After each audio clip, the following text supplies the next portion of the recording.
Welcome to Extraordinary League, an actual play RPG podcast brought to you by Smash Fiction. I'm Dan Mulkerin, your game master.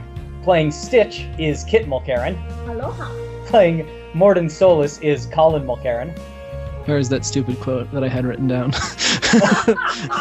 Perfect. Playing Dante Sparta is Liz Logan. Ice, baby. Yeah. Playing Sterling Archer is Miles Schneiderman. Sorry, I was picturing Whore Island. Liz, was that a leftover Ice quote from the Ice episode? Ice, I mean yes. Ice. Ice. Period. Ice. You know, just saying ice doesn't make it a pun. Yes, it does. That's right, ladies and gentlemen. We have gotten derailed before the game even begins. Welcome to Smash Fiction. That's right. So, Ice holes. previously, you all managed to escape from the aliens known as Phyrexians. You joined up with a group called the Extraordinary League, who helped you to escape from them, although one of their own members, the Terminator, was lost in the escape.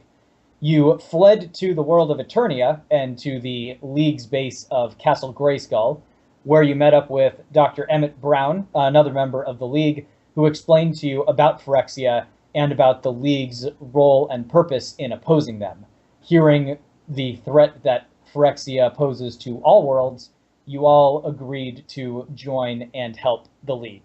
You've spent the last few days in Castle Grayskull. It's an unusual place. The stone here is both carved and worked into castle-like architecture, but there are also areas that are natural and cave-like.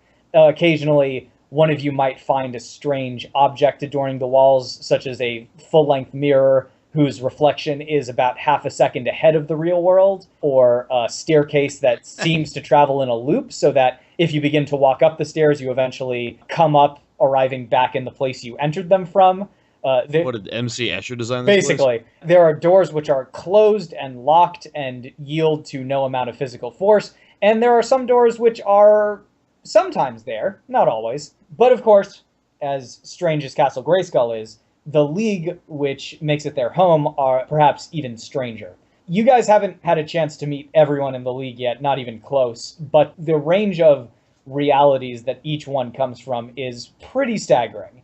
Some of them use magic, some use psychic powers, some use superpowers or incredible technology, some are just incredibly skilled. You've learned that the League tends to operate in cells of about 3 to 6 members each. The cell that you met in London, the one that was led by Buffy Summers, it's been somewhat ambivalent toward you since your escape. Raz is still friendly toward you, but Buffy and Zelda have been coldly cordial. It seems as though they may still harbor some negative feelings about losing the Terminator on that last mission. So, how have you been... Build another one. I don't see the problem. He would have killed you all! How have each of you been spending the last few days in Grayskull with the League? You know, have you made any connections? How do you like it? Anything of note that's been occurring over the last few days? Stitch has been having a grand old time inspecting this place, finding ways to fuck shit up. Okay. Is there one moment in particular that you wish to call out of your exploring and troublemaking? Is there a kitchen here? Yeah, absolutely. There's a mess hall, or like a room that people use as a mess hall, and then a room adjacent to it that people use to prepare food. Oh, fantastic. He's gonna cook. Stitch is cooking, Gonna make him and the up, world trembles. some delicious cake. Of course, sometimes he has to take breaks to, like, build little cities out of all the pots and pans that he will then wreck. Okay. So Stitch is spending a lot of noisy, messy time in the kitchen and presents his teammates, presumably, with some interesting meals afterwards. I feel so bad for whoever has to clean up the mess. Because it's not Stitch. I mean, I assume that I've been drinking and hanging out with the cast of Dead or Alive Extreme Beach Volleyball. Bastard. You just make a beeline for Japanese fighting game female characters. It's Castle Grayskull's version of like Chinatown, right? Yep. So, Okay. I can't remember who I was trying to impress, Zelda or Buffy, so I'm going to say I've been trying to impress both of them. Okay. Doing something similar to Stitch, since I love pizza, I raided the kitchen for Lunchables, and I've been making them Lunchables pizza and God. presenting them with it. They have Lunchables at Castle Grayskull. I guess when you think about it, what else would Prince Adam eat? He probably refused to eat anything else. There's that image of He-Man coming home after a mission, defeating Skeletor. And Orca, where are my Lunchables? And if I'm feeling super decadent on certain days, I'll take like an extra string cheese and also put that on it. I have to say, there's right now a two-way tie for least mature member of this team, and I am shocked that Sterling Archer is not one of them. Mordin, what have you been up to? Not as shocked as me. I've probably taken over Emmett Brown's lab space, and I'm kind of like elbowing him out of the way and taking care of stuff. And although I will do that thing where I speak aloud whatever thoughts happen to be going through my head as I'm processing them, if he chimes in with suggestions, I probably ignore them most of the time. And I'm probably like just restructuring stuff and upgrading his technology all over the place. I'm also going around to a whole bunch of different people all throughout the castle and trying to gather DNA samples whenever I can, because I want to study all of the weird xenobiology going on here. And also, Hey, I'll give you a DNA sample. oh god. But it's hidden somewhere. I also am taking volunteers for experiments that I'm performing on their genetics. Oh, good. Yeah, plenty of volunteers, I'm sure. You and Dr. Brown have developed an interesting sort of working relationship. How genuinely intelligent is he? He thinks in a very different way from you. He's clearly from a world that's much more primitive than yours. They're pre, like, the discovery of Mass Effect fields. It's interesting because you think very quickly, but like along a very specific and logical path. He doesn't think as quickly as you, but he makes these crazy leaps in logic that like you're 100% sure most of the time aren't going to work, but like actually end up working somehow. 25% of the time? Maybe like 15% of the time. Okay, which is still well above your initial estimation of his gadgetry and his technological knowledge. It's an interesting relationship that the two of you have. Cool. Each of you make me a psyche roll, please. Psyche checks. Yeah. Green! Green. Yellow. Okay. Red. Hey, green! Yay, green. Yay! Okay. So, Mordin, in your sort of moving around the castle, on one of the days since you've escaped from Phyrexia, you notice there's an unusual bird that seems to be watching all of you. It's a large bird, like easily the size of a full-grown eagle, and it has incredibly bright orange, blue, and white feathers. It's perched up in sort of a high place amidst some of the stalactites of the castle. I'm probably going to try to like get it in a cage or something so that I can perform experiments on it and figure out what it is. All right. So I'm trying to look at what I could do for that. Incinerate. I mean, I could. I probably neural shock is the way to go. Good. I'd have You're to gonna like try to sneak neural up. shock it? I'd have Set to on sneak up and fire. yeah. Could I like stealth up to it like, oh hi, pretty little bird, and like get close to it and then blast it with a neural shock and try to like overload its nervous system and make it pass out? You can roll me some stealth if you want. Okay. Is there some sort of like deception involved to make myself seem non-threatening or no? No, I'll say that it's stealth. So is that agility and then I add, is it +1 columns for stealth or? If you have stealth, you get the bonus. Yeah, I do. Cool. And 1 point higher would have been a green. It is a white. Right. Almost there. All right, so you're creeping up to this thing, making sure to monitor all of your body language. You're trying to seem non-threatening. At the same time, you're sort of raising your Omni tool behind your back. Right as you get up to this thing, you sort of whip around and let loose a neural shock. And to your utter surprise, the blast of electrical energy is heading straight for it, but seems to like splash off of something that's in front of it and just spills away off the side harmlessly. I scan it. Does it have a force field or a biotic barrier? What happens is the bird spreads its wings and begins flying away as you bring up your Omni tool to scan it. Your Omni tool is having trouble getting a good scan of it. In your Omni tool, it has like the silhouette of a bird, but then like it has for a second the silhouette of a human woman. and then it's back to being a bird, and the bird by this point has like flown off down one of the hallways.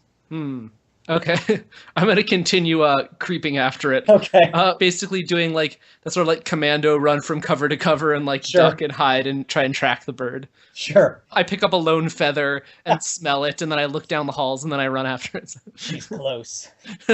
This is a particularly quiet day, as evidenced by the fact that Mordin is spending it by chasing down a bird. I imagine that Archer is probably off drinking somewhere, and Dante and Stitch are having fun in the kitchen. There are racquetball paddles involved and lots of whiskey. Nice. The four of you and Doc Brown are actually the only people in the castle at the moment. All of the other League members are off on various missions. You guys are sort of at the tail end of your recovery period. I'm teaching Ayane how to play lacrosse. Oh, okay.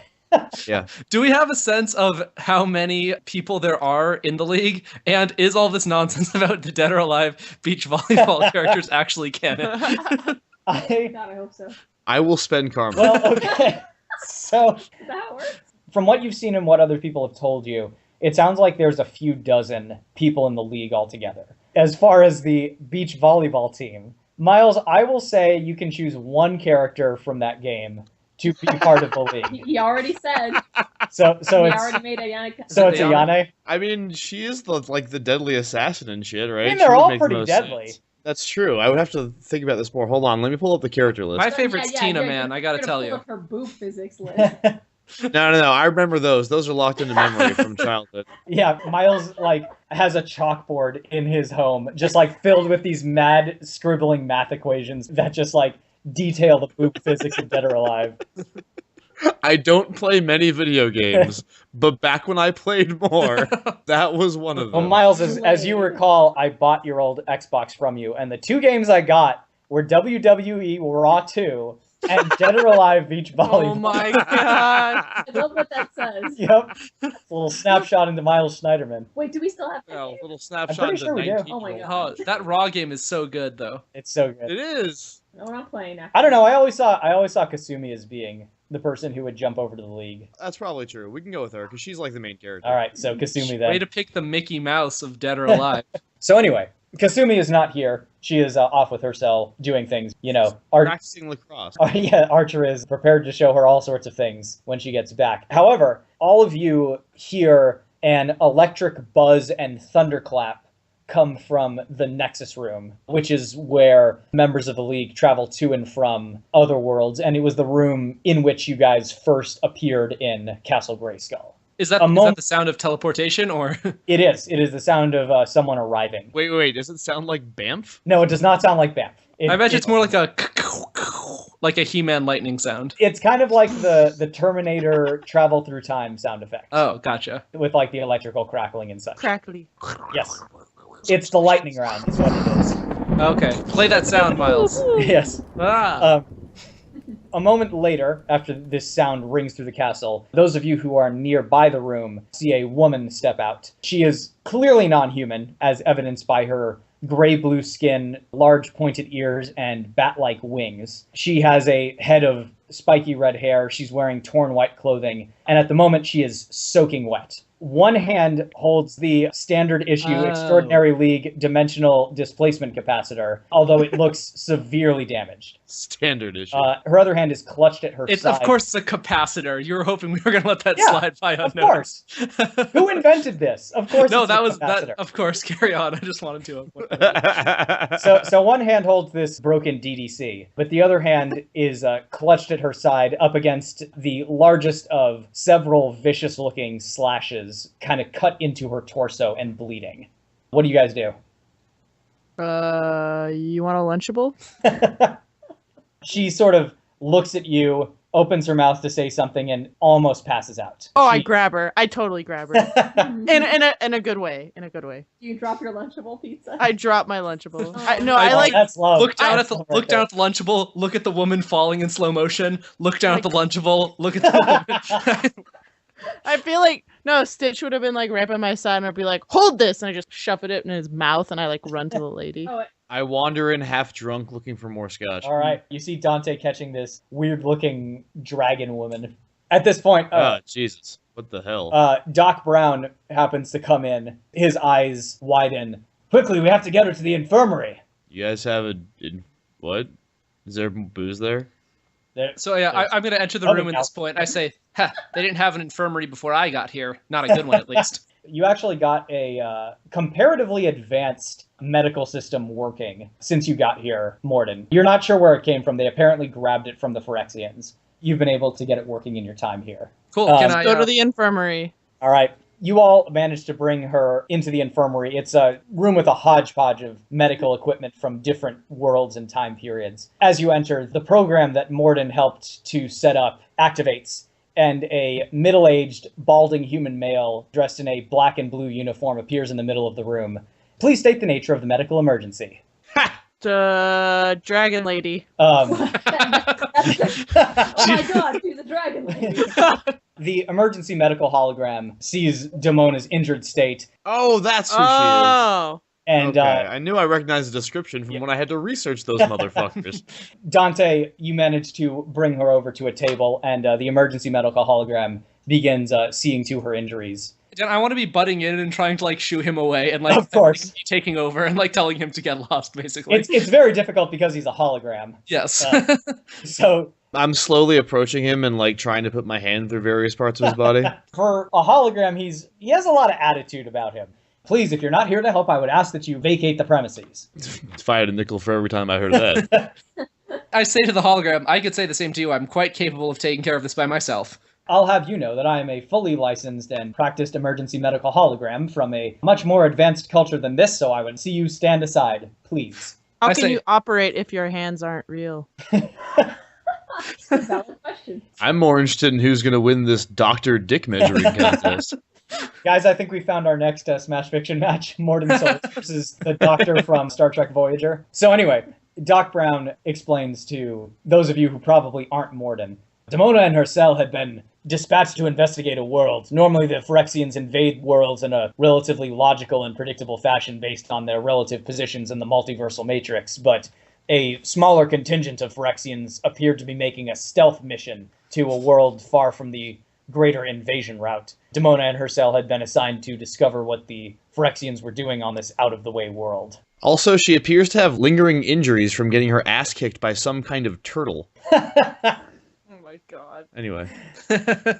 Damona seems to be slipping in and out of consciousness, but she manages to say, my cell, we ended up in a jungle full of vicious monsters. They may have been infected by the Phyrexians, I don't know, but I was separated from my teammates and the DDC had been damaged and was malfunctioning. I was surrounded by monsters. I had to retreat in order to survive. Does the Doctor recognize that she has a voice similar to that of a certain counselor from another Star Trek? You know, I think Troy met an EMH in First Contact. Oh yeah, no, it wasn't First Contact, but she actually met Voyager's EMH in one of the episodes of Voyager when he gets like beamed across space. I've watched a lot of that show. Voyager was great, man. Voyager's awesome. Yeah, it's possibly my favorite Star Trek, and I'm not ashamed to say that. TNG all the way. That's the hill I die on. That's its only competition. Anyway, Doc Brown looks at the four of you and says, I hate to ask this of you, but if this world is as dangerous as Damona says, then the rest of her cell could be in severe danger. You're the only other members of the League here now. Can you perform a rescue and extraction mission to save Damona's cell and bring them back? They may have discovered something important about Phyrexia's overall mission, and even if they hadn't, they're part of our team. Jesus Christ, finally.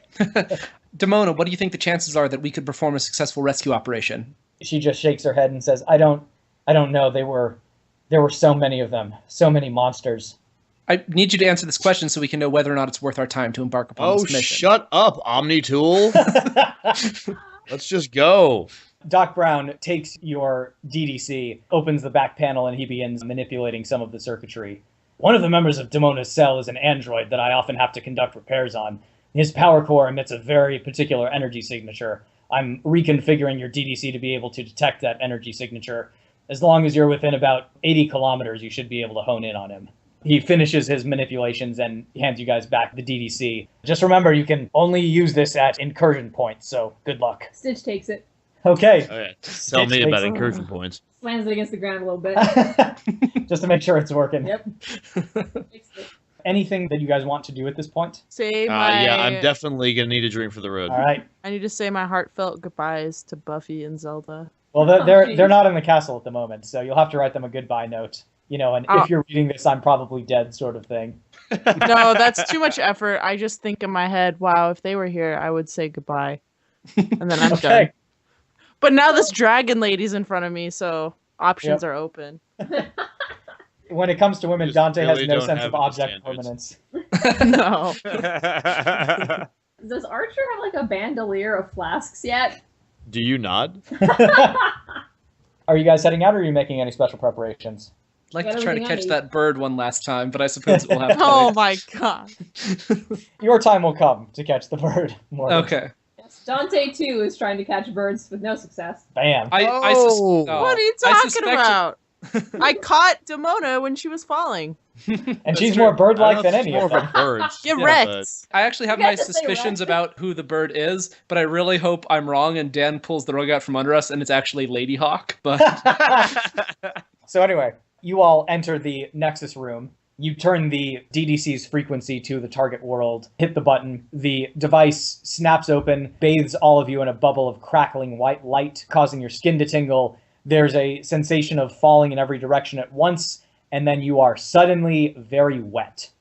You find yourselves standing in the middle of some thick brush surrounded by trees. Rain is pouring down in sheets, and it is clearly night. The air is still relatively warm, though. This place must be quite hot when it's the daytime. What do you do? Stitch growls up at the sky, and then realizes that's not going to change anything. So he just. Yeah, this is what you get for not feeding Pudge. Do I have my night vision goggles? Of course you have your night vision goggles. Excellent. Are you putting on your night vision goggles? Is it nighttime outside? It is nighttime. Okay, I will wear them. All right, sounds good. I do have a flashlight on my Omni tool. I'm just thinking. Fuck you. I want to Alright. climb a tree and get a good vantage point and be Okay. useful So you and not make Lunchables. okay. Did you at least pack some Lunchables? I for the- did, of course. I'm Okay. prepared. I'm not Just an making idiot. Sure.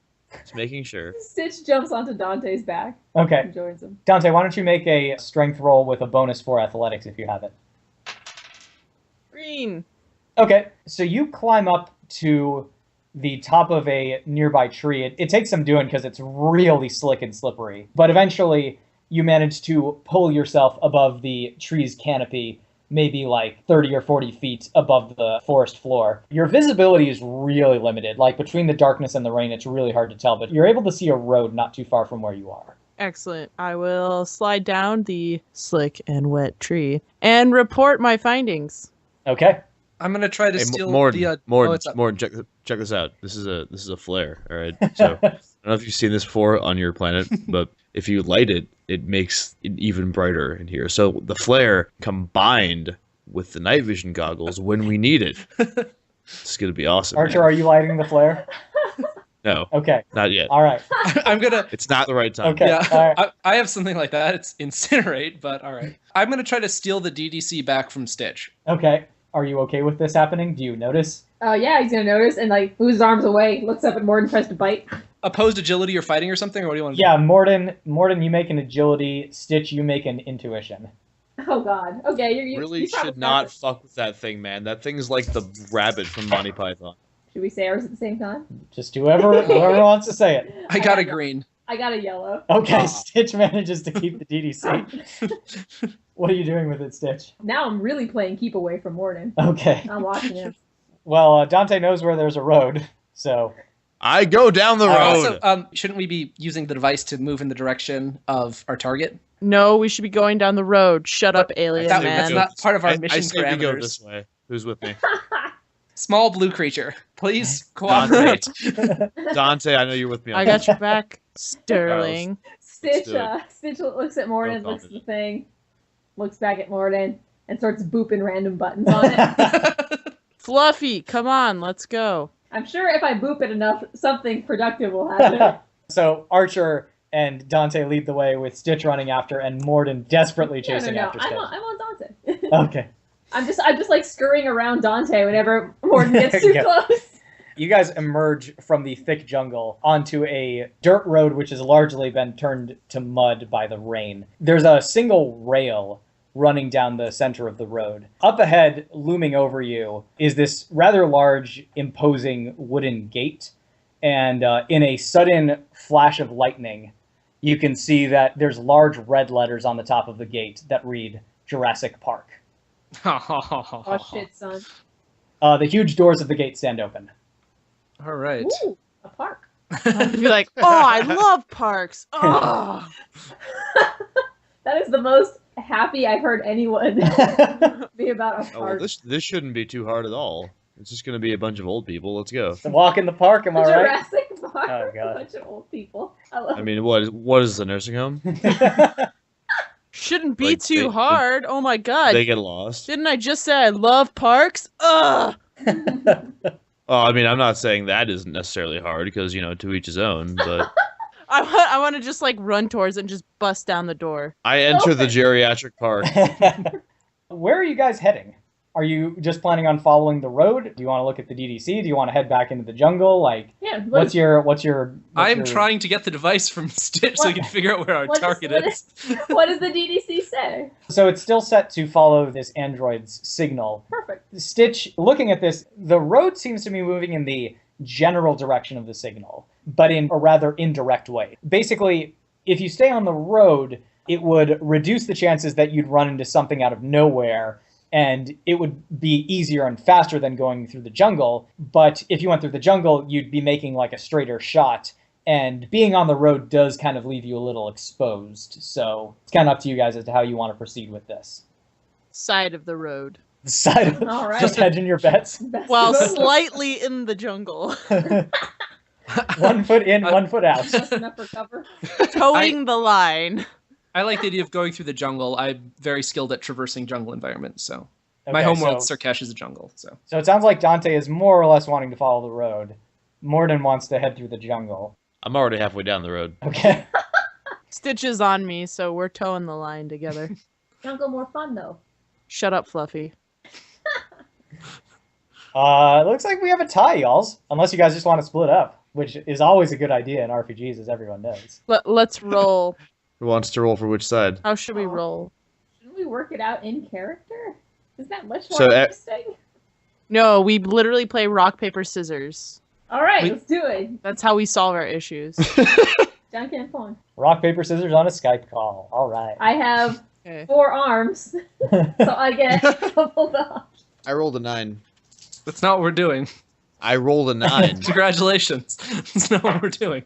I rolled All a right, 7 ready? and an 8. Boom. Who's Oh, wait, going damn for it. Stitch and Mordin? Kit, did you honestly just get that? You did. You totally. That was a real-time realization. I wouldn't be me if it was a mistake. Oh god. Okay, I'm fine with us losing then based on that. Okay, so Excellent. So in story, Stitch cheats by using both hands. but uses the same thing for both. Is that what it is? Yeah, I guess so. Like does paper for both? And he's really excited at first. Until he Oh gosh. Okay.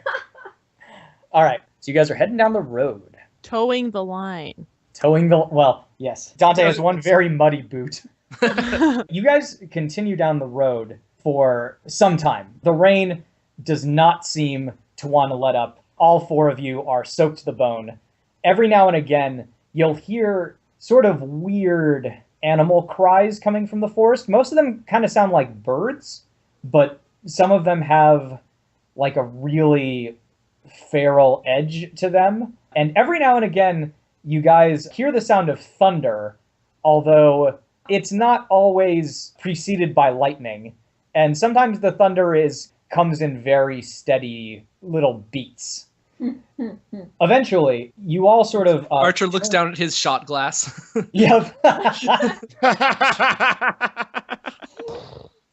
Eventually, you all turn a curve in the road, and scattered throughout the road are somewhere between 1 and 2 dozen creatures. Each one is probably about the size of like a Jeep and is built incredibly solidly, basically with the body of maybe like a rhino. Each one of them has a very large bony shield on their faces with 3 large horns. And shooting you can say Triceratops. I'm It's okay. painting a word picture, Miles. You can just everybody knows. All our characters know what a Triceratops I is. think don't there they? may be one of you who knows what a Triceratops is. Given the level of education that Dante has expressed through Liz, it's very possible he doesn't know what a Triceratops is. Wow. So Arthur is the most. Yeah, once prime again, did not see that scenario. coming. All little boys know their dinosaurs. Come on. Yeah. I've probably seen like a little toy version of this. Yeah, you probably have. Wow, yeah. Lilo probably has one of those. Anyway, Big. so So there's that's what was in my Happy Meal. last week. All right. Don't worry about it. It's a harmless plant eater. So, as I said, there's about somewhere between 1 and 2 dozen of these things. They're sort of staggered throughout the road. All of them appear to be lightly asleep. There's enough room in between them that you could try to just sort of sneak your way through, but, that is entirely, of course, your decision, players. I say we sneak our way through them. What do you guys want to do? It doesn't matter if they wake up, they don't eat people. I'm going to move my foot that was in the road into the jungle, and I will go into the jungle around them. Okay, so Dante, what you realize is that about 2 feet off the road, there's this really precipitous drop off. You could try to climb your way down / along this, but it's not going to be as simple as just hiking off the road to get around these things.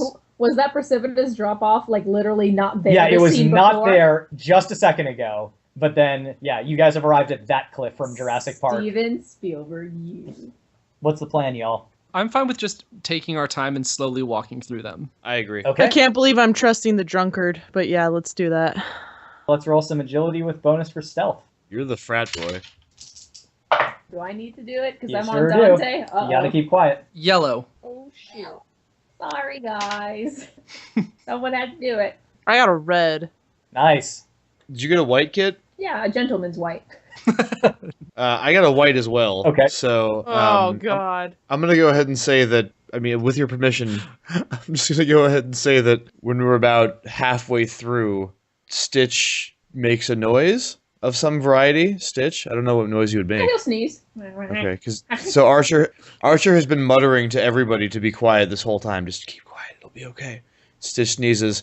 Will you shut up? You all hear this subdued but alarmed trumpeting come from the nearest Triceratopses as they begin to stir. All of you make an immediate stealth check to see if you can remain quiet enough to let them go back to sleep. Oh, come on. Nope. White. Oh, gosh. Yellow. White. Yeah, so you guys utterly fail to keep quiet. The nearby Triceratopses, their eyes pop open, swivel around to look at all of you. Their mouths open, and they let loose this atonal chorus of alarmed bleats. And suddenly, all of the Triceratopses around you wake up and immediately begin to stampede. They eat people, run! And you guys are right in the middle of it all. I'm going to jump and position myself in between the cliff and the Triceratops. I'm going to take off my red leather coat and be like, Oh, shit. oh, I've always wanted to be a matador. Come on, bitches! And I'm going to wave my coat around, trying to Okay. get them to come at me. All right, that's an interesting tactic. Stitch is going to jump the fuck off of Dante. Okay, and what are you doing then? He's going to pull a Simba during the stampede scene of Lion King and just dodge that shit. You're hoping that Disney character skills are transferable. Yes, he's going to run through legs, Okay. trying to get back to his father. He's about to get killed by his uncle. Spoiler alert. Mordin, Archer, what are you guys doing? I'm just going to stay in place and I'm going to ready a neural shock. And if one of them starts coming towards me, I'm going to blast him. Because I imagine there won't be more than a couple that would hit me over the course of this stampede, just statistically. Playing the numbers game. Yeah. Miles? We have to find an escape route. We need more light. Oh, my retinas. So your strategy is blinding yourself. Fantastic. Archer, get 20 karma. That was great. Yes. Okay, so Dante, I'm going to say make a psyche check to see if you can entice one of the Triceratopses to charge at you. Stitch, make an agility check with a bonus for improved dodge if you have it. Mordin, roll your neural shock. And Archer, make an endurance save. I'm gonna call karma on this. Okay. I got green. With neural shock down, it doesn't say I have to roll anything. It just says target must make an endurance check right. to be stunned or incapacitated. Okay, so I'll make a roll to see how many of them are running at you and if Oh they man, Triceratops is probably have pretty good endurance. That's probably a good bet. Yeah. My endurance save was green. Okay. Yellow. Oh, Miles, I loved that so much. Yeah, it was great. Okay, so Dante, you hold out your red leather jacket and you begin waving it in front of the Triceratops. You're not sure if it's pissing it off or if it was just sort of heading in your direction anyway. No, you're pretty sure you pissed it off. It charges at you, and you, at the last second, leap over its head and basically send it skidding down the side of the cliff. However, roll an agility check for me. Oh god. Oh god. Oh my goodness. Just barely green. Okay. Oh, man. I got a 36. So Dante, as you are vaulting gloriously in midair over this thing as it charges underneath you, you suddenly feel something snag, and you go down hard. Not hard enough to actually do you any damage. You got yanked to the ground because one of this thing's horns caught on your jacket as it charged. And looking off the cliff, you can see that your jacket is hanging off of a branch about 15 feet down, clapping ominously in the rain and the wind. I have to get the jacket.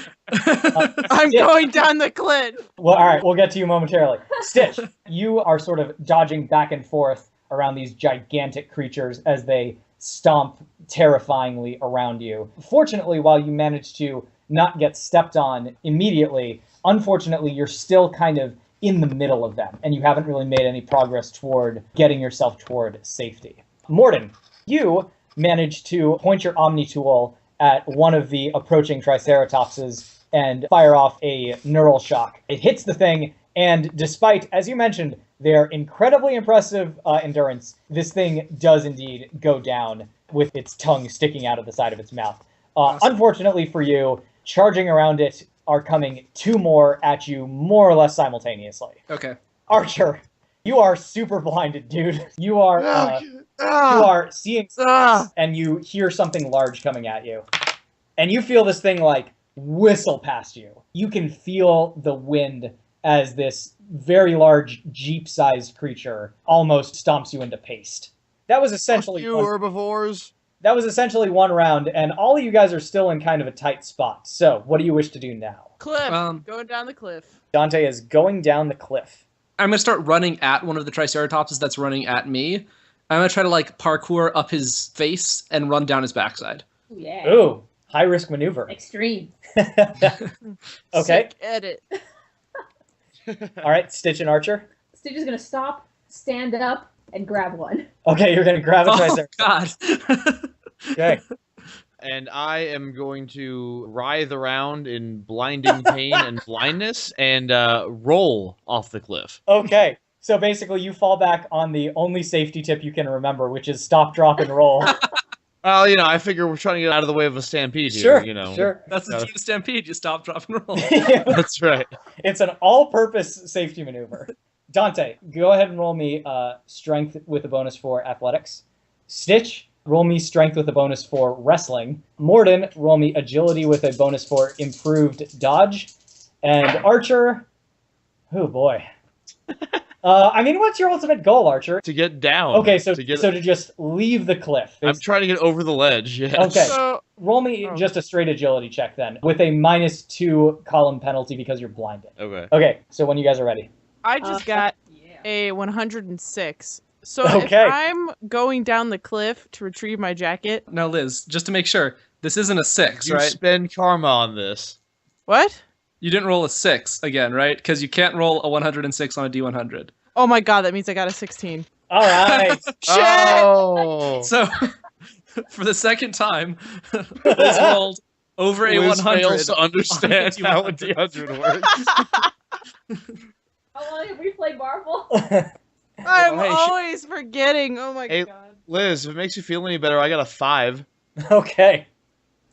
Oh, this is going great, We're you so guys. good at dinosaurs, guys. We rolled so well those first 2 games. How's Stitch and Mordin doing? I'm doing boss. Okay. I'm good. What'd you get? Red. Okay. So, if you allow me to. Well, I'll let you narrate momentarily. Mordin? I got a yellow. Okay.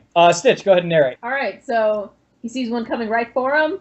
He stops it by grabbing onto its horns. He is barely pushed back in the mud at all. That's how strong this little dude is. And then he lifts it up over his head with this thing flailing its legs in the air. Okay. He's gonna get ready to throw it. Next Cool. turn. So you are holding a Triceratops above your head. By the horn.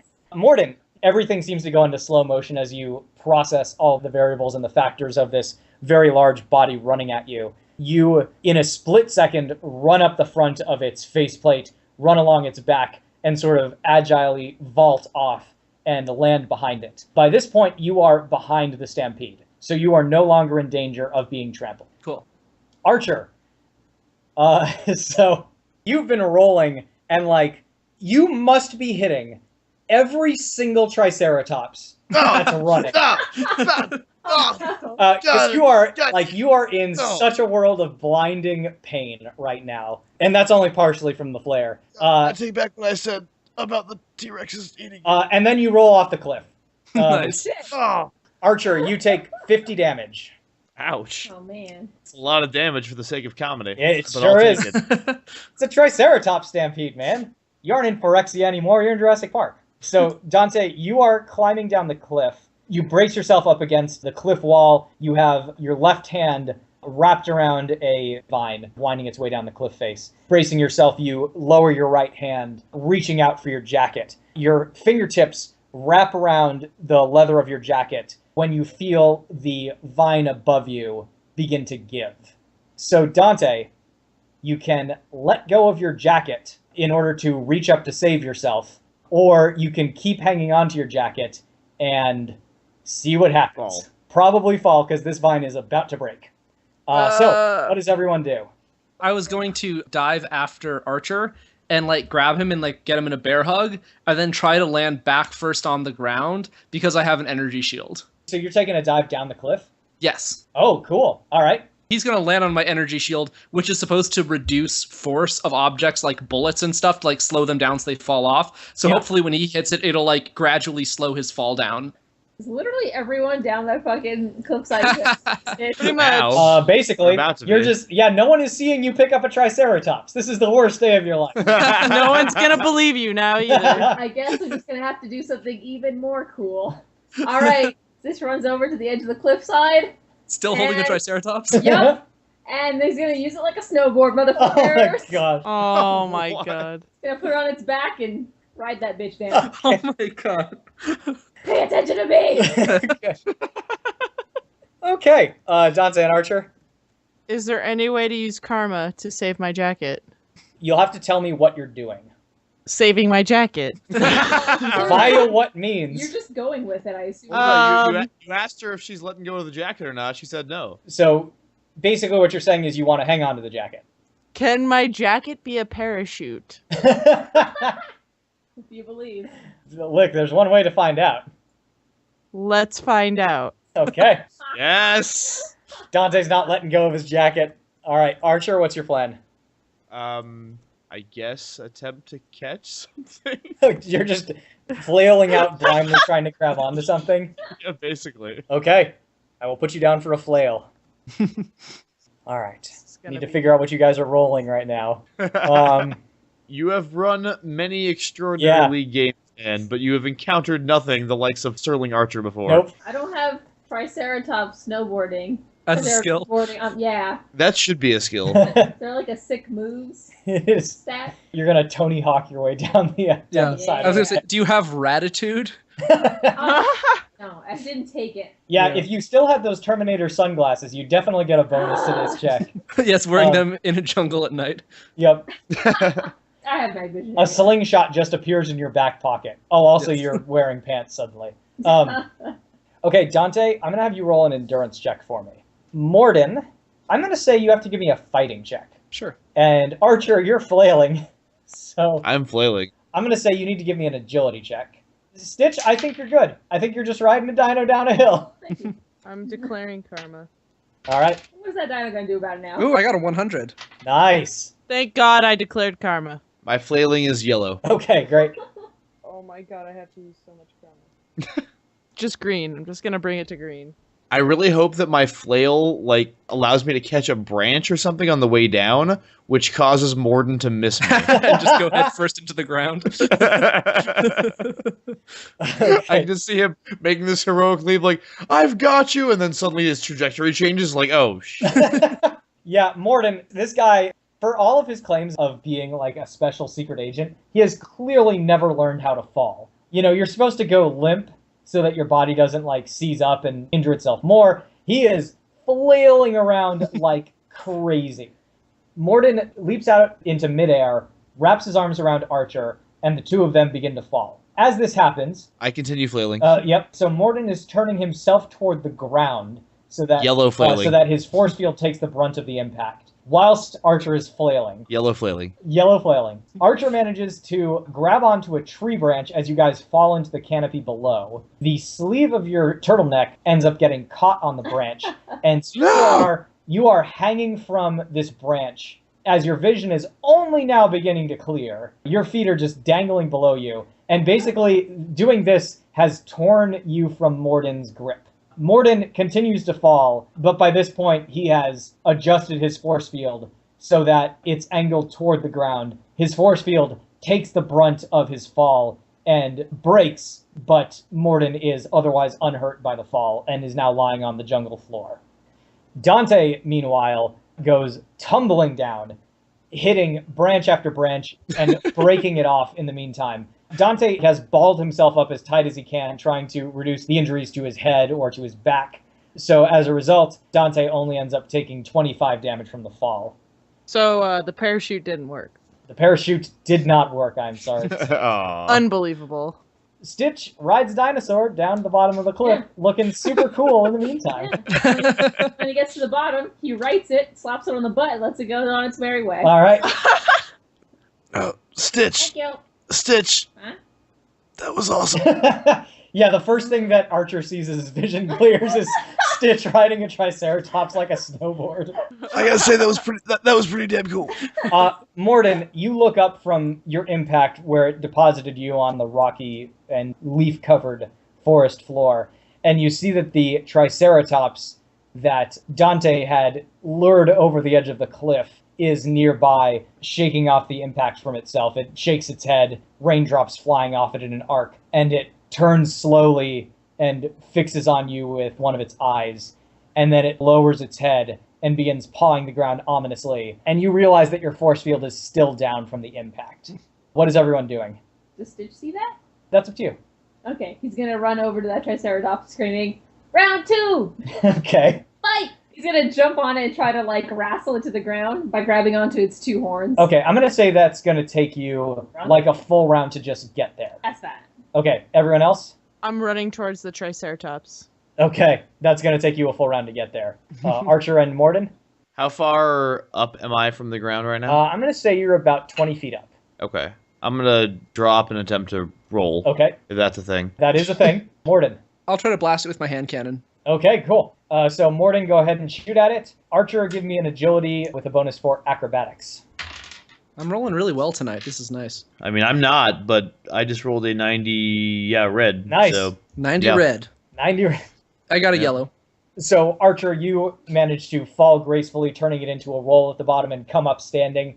Mordin, you got a bullseye. Is there anywhere in particular you want to shoot this thing? I guess right between the eyes. There is a big bony plate right between its eyes. Is that what Okay. you want to Using my knowledge of science, I don't shoot it there. I think you do.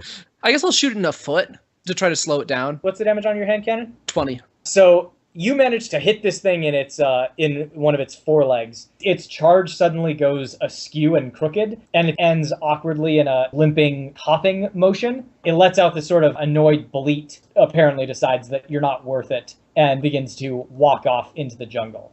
Stitch and Dante are still running in its direction, so I don't know if you guys are still interested in attacking it. Stitch is gonna skid to a halt, getting some mud on Mordin.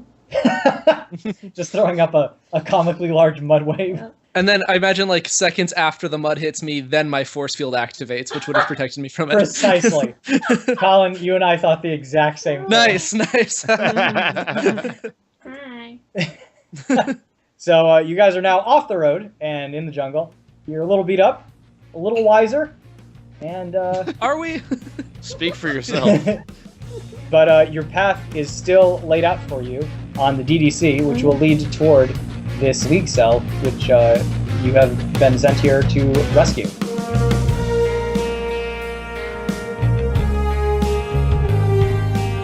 Extraordinary League is produced by Miles Schneiderman, with logo design by Colin Mulkerin. Special thanks to Kevin MacLeod for our theme song, which is called Motherload. You can find his works at www.incompetech.com. You can follow the Smash Fiction Podcast on Twitter at SmashFicPodcast and search for us on Facebook and Tumblr. Subscribe on iTunes, and if you leave us a good review, we shall become more powerful than you can possibly imagine. If you have any suggestions, feedback, or other contributions, send them to us at smashfictionpodcast@gmail.com and help us continue the fight.